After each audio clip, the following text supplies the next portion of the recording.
elaboramos essa apresentação voltada para o baixo volume de cauda, sobre o nosso tema. Então, meus amigos, temos que conhecer o nosso alvo biológico. Esse trabalho aqui do Peralta, ele mostrou que a lagarta fossa medideira, numa soja na fase reprodutiva, R5, lá vai em diante, 73% da população fica no terço médio para baixo. Não é novidade para ninguém aqui. A maior parte do alvo biológico na cultura que está na fase reprodutiva é terço médio e terço inferior. Esse é o grande desafio. É ter uma tecnologia de aplicação que consiga atingir do terço médio para o terço inferior. A ferrugem se estabelece nessa região aqui, do terço médio para o terço inferior. Inclusive existe aí já uma tendência em de utilizar a primeira aplicação do fungicida quando a soja não fechou as entrelinhas. É feito aí na fase vegetativa. E vai ser um problema porque aí vai casar com a aplicação do pós-emergente, com o glifosato. E aí? Devo misturar ou não glifosato com fungicida? Hoje na literatura não tem ainda, pelo menos eu não conheço, um trabalho que mostra a interferência de misturar glifosato com os fungicidas. O que a gente tem visto é evitar a mistura do glifosato que reduz pH, que não são todos que reduz pH, com os fungicidas cúpricos. Hoje se usa muito fungicida cúprico com função de protetor, e quando você abaixa demais o pH dessa solução, dessa calda, aquele cobre que está insolúvel passa a ficar solúvel. Ele não vai ter o efeito protetor, o efeito multissítio. Ele entra como nutriente, acaba ocasionando fitotoxicidade. Então nós precisamos também ficar atento a essa mistura entre glifosato e os fungicidas. Conhecendo o meu alvo, eu sei onde meu alvo está e eu vou direcionar a minha tecnologia para conseguir atingir o meu alvo. Continuando aí com baixo volume, nós temos que saber também o seguinte, pessoal. Para uma soja na fase vegetativa, eu vou usar um volume de cauda. Aqui vai ter que ser outro volume de cauda. Olha a massa foliar que nós temos aí para nós podermos atingir. Tá certo? Com certeza aqui eu posso trabalhar com um volume mais reduzido. Aqui eu vou ter que aumentar um pouco o volume de cauda. Mas quanto que eu vou aumentar? Outra questão também é a morfologia das folhas, né? Hoje você tem folhas de variedades com folhas lanceoladas e tem folhas aí de soja com tamanho de folha de repolho. A tendência hoje dos melhoristas é trabalhar com variedades mais eretas, né, com a arquitetura mais ereta, até para ter uma captação melhor de luz, tá certo? E facilitar a penetração no terço médio e no terço inferior, tá certo? Mas temos ainda muitas variedades com esse tipo de folha que dificulta a penetração na parte mediana e no bacheiro. E vamos falar um pouquinho sobre dinâmica de gotas. Antes de falar de volume de cauda, quantidade de água por hectare, quantidade de cauda por hectare, vamos falar de dinâmica de gotas. Pode acontecer que se eu pulverizar com 50 litros por hectare um fungicida, eu vou ter melhor deposição do que um cara que está aplicando 100.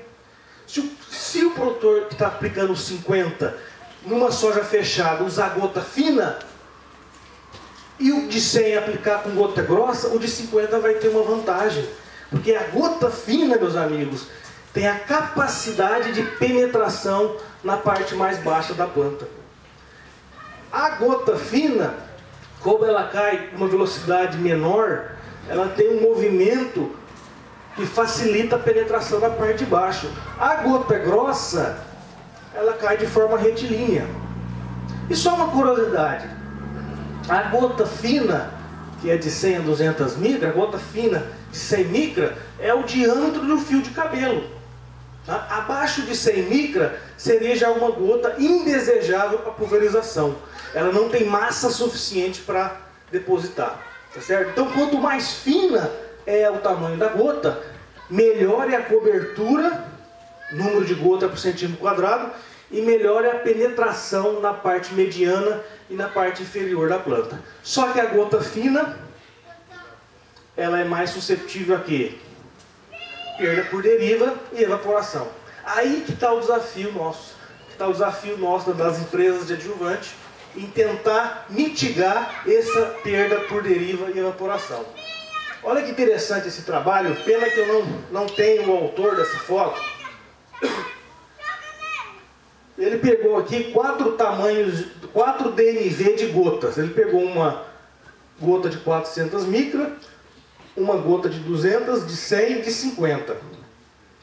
Aqui tem, cada quadrante desse tem o mesmo volume de calda, o mesminho. Então se você pegar uma gota de 400 micra e quebrar em gota média, você tem 8 gotas de 200 micra. Mesmo volume, não muda a quantidade de calda. O que mudou foi tamanho de gota. Então, quanto menor o tamanho de gota, melhor é a cobertura no meu alvo biológico. E quando eu trabalho com inseticida e fungicida, eu preciso dessa cobertura aqui. Isso vai facilitar o quê? Vai facilitar o meu controle da praga ou da doença. E 50 micras? Essa gota aqui já não tem massa suficiente para descer. Ela é muito fina, na verdade ela é indesejável para pulverização terrestre. Ela é evaporada assim que ela é produzida pelo bico. Olha esse trabalho fantástico, pessoal. Esse trabalho aqui, ele não é nacional. Foi avaliado 3 volumes de calda. Foi avaliado 125 litros por hectare, 85 e 45. O que mudou? Só mudou o tamanho de gota. Aqui é fina, média, grossa, muito grossa, extremamente grossa. Todos esses papéis aqui recebeu 125 litros. E os demais em diante. Aí eu vou fazer uma pergunta para vocês. Vamos pensar que nós vamos pulverizar um fungicida multissítio e um fungicida sistêmico numa soja em R5.1, por exemplo. Qual das duas coberturas nós vamos escolher? 125 litros, gota extremamente grossa, ou 45 litros, gota fina? Olhando na cobertura. Com certeza aqui. Por quê? Qual que foi o diferencial aqui? Foi o tamanho de gota. E um volume quase 3 vezes menor.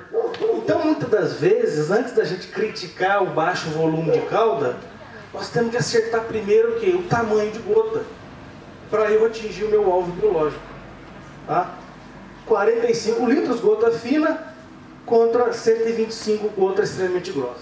Então aqui está o segredo, nós escolhermos bem a ponta que vai ter a gota que nós precisamos para atingir o alvo.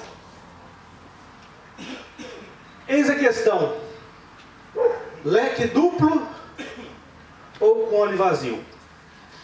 Bom, aí vai falar assim, depende. Depende do quê? O leque duplo, ele é uma ponta que ela está sendo um pouco deixada de se usar com baixo volume de calda, principalmente quando eu tenho fungicida multissítio dentro da calda. Esse bico aqui vai me dar malha 50, somente o vermelho, 110,04. Essa vazão de bico, muitas das vezes, é incompatível para a nossa região. Então, o bico 110,01, 110,02, 110,03 vai me pedir malha 100.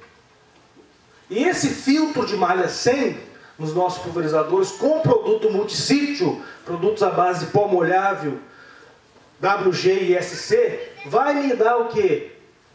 Bastante problema de incompatibilidade. Aí eu vou ter um problema de queda no rendimento operacional por parar várias vezes para desentupir. Lembrando que uma ponta 110,04 leque duplo é 2 orifícios de 0,2. E a diferença para o cone? Aí o cone, pessoal, não tem esse problema, vamos dizer assim, tem menos queixas de entupimento de bico em relação ao leque duplo. Só que o cone trabalha com alta pressão, é uma ponta que se trabalha com no mínimo aí 50 libras de pressão, para ele formar esse cone e formar esse movimento aspiral. tá certo? Só que o cone, ele tem uma certa desvantagem. Além de produzir gota muito fina e fina, né, ele vai ser mais derivável do que o leque duplo. Lógico que vai depender da pressão, da velocidade da máquina, tá certo? Mas um bico, por exemplo, cone vazio, um 8002, 8003, já vai me pedir uma malha 50. E essa malha vai ser compatível com os produtos que eu vou usar, tá certo? A deposição de gota do cone, isso tem trabalho, isso a gente pode afirmar. A deposição do cone vazio é melhor do que o leque duplo. Então você consegue ter uma melhor deposição quando se usa o cone vazio, tá certo? Só que o leque duplo tem mostrado, por ele produzir gota média e fina, dependendo da pressão, do modelo, da ponta, ele produz menos gotas deriváveis, tá certo? Então em algumas situações o cone vazio passa a ser uma opção. Quando eu trabalho com baixo volume de cauda, esquece o leque duplo. Aí nós vamos ter que optar pelo cone vazio. E tem uma novidade no mercado. Tem um bico cone cheio, é um lançamento de uma empresa nacional que está trazendo um cone cheio que tem gotas grossas na extremidade e gotas finas no centro. Esse produto, esse bico, ele vai ter um movimento aspiral, igual o cone vazio, com a vantagem de ter gota grossa na extremidade, protegendo as gotas finas e médias do centro. Então você vai ter menos risco de deriva em relação ao cone vazio. Uma outra